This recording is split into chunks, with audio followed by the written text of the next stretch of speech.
Amanda stated in a casual, aloof manner that she was going to her sister's and that she'd be back late, so not to wait up. It was the third time this month. She left with the same lightweight overnight bag. Her hair was styled too well for a weekday visit. Lipstick, but no toothbrush, no charger. I didn't stop her from walking out in heels, wearing whatever disguise she'd chosen for the version of reality she was currently living in. From the kitchen window, I watched her get into the car and back out of the driveway without even blinking. I stood there until her taillights glowed crimson against the wet road, and then she disappeared. Again. I waited until her car turned the corner, then proceeded into the bedroom and opened the drawer she always kept locked. The funny thing is, this time, it wasn't. Inside were crumpled, half-folded, discolored receipts. I didn't have to search. The hotel name matched the new perfume she had started using. 2 of them were from a location just 20 minutes away. Room 214. The same room.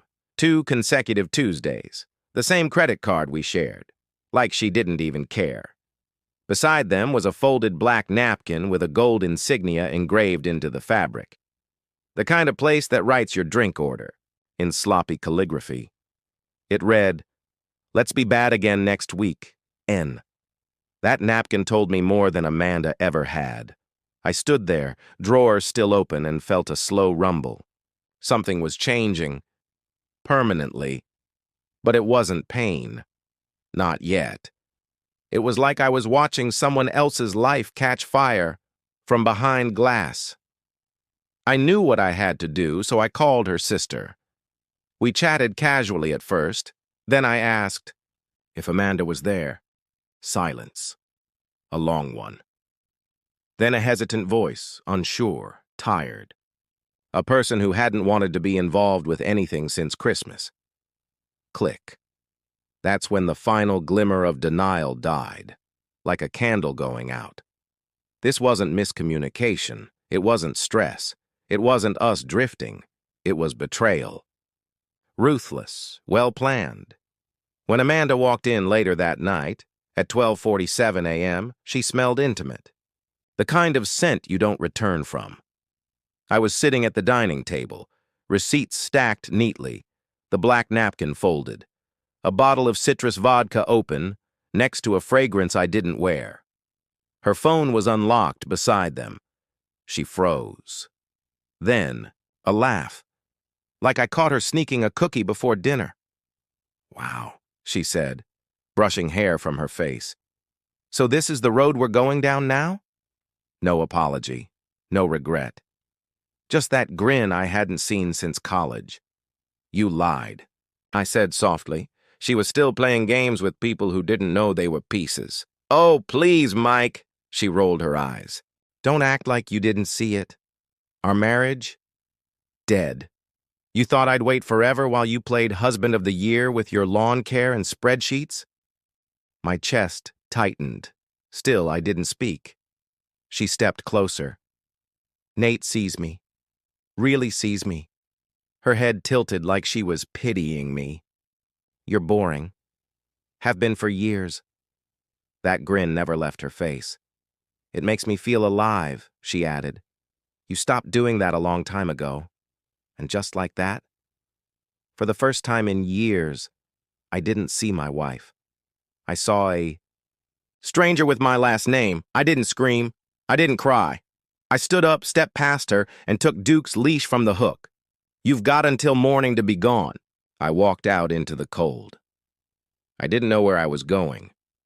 Just somewhere far from her. Duke sat in the passenger seat, head resting on my arm like he could feel everything collapsing. There's a strange quiet in the car at night, one that drowns out arguments. My mind wandered. Her smile, the first time we met. The kitchen dances at 2 a.m., and now, her whispering, "fucking receipts." I parked near the lake we used to visit on Sundays. She used to say bad coffee and ducks made her feel like life could slow down. What?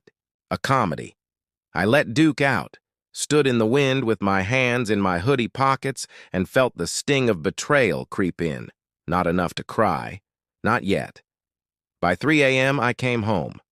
Lights still on, Amanda was curled on the couch like royalty in a crumbling kingdom. Wine in one hand, phone in the other. "You done pouting?" she asked, not even looking up. My jaw clenched. "You were supposed to be gone." "At 3 in the morning?" I asked. She sneered. "What? You expect me to disappear on your schedule now?"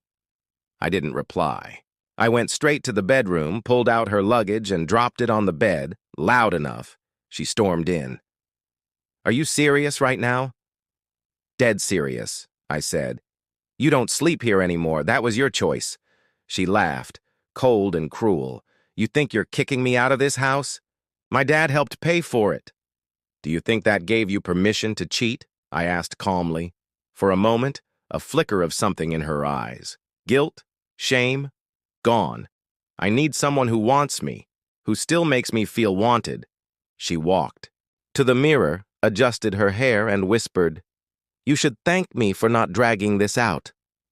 I left, grabbed my laptop, began the paperwork. Slept in the guest room. She paced the hall like a caged animal, slamming doors. No apology. At 5 a.m., tires screeched down the driveway. Silence. I sat at the table, coffee cold, and wondered. Did Nate even know she was married? Duke placed his head in my lap. That's when I broke. 2 days of holding it in came flooding out. I cried until my ribs hurt. That morning, the world looked like fog and silence. No sun, just static. She was gone. No call, no message. I started noticing things she always left. Wine stains, half-done laundry, a toothbrush in the drawer that didn't belong to either of us, her lipstick on an untouched coffee cup, deep red. The same shade every time. Not for me. I picked up her phone. Same passcode, messages. Not just Nate, a guy named Mark. Same tone, different days, different hotels, and Leo, drunk, slurring, asking her to come back. She wasn't cheating, she was living 3 lives, effortlessly, while I kept the house running. Bills paid, lawns trimmed, plates spinning. Amanda told Mark she was thinking of leaving the dead weight, that she couldn't do it much longer. Dead weight. I sat there, duct tape holding me together, hands trembling. At noon, Amanda walked. Back in, sunglasses on, smoothie in hand, frowning at me like I was the inconvenience. "You lied to 3 men," I said. She blinked, first real hesitation, then smirked. "But who's counting?" No guilt. I walked over, grabbed the printed divorce papers and placed them in front of her. She laughed. "Oh, look at you, trying to play alpha now?" I shook my head.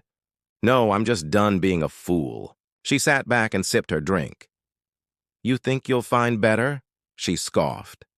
"I already did," I replied. "It's the version of me I lost." She hurled her smoothie in the sink, grabbed her keys, and stormed out. Not before saying, "You'll come crawling back." The door slammed. Duke winced. I didn't move. "Watch me not," I whispered. Amanda didn't return that night, or the next. No texts, no calls, just silence. And in that silence, I began to rebuild.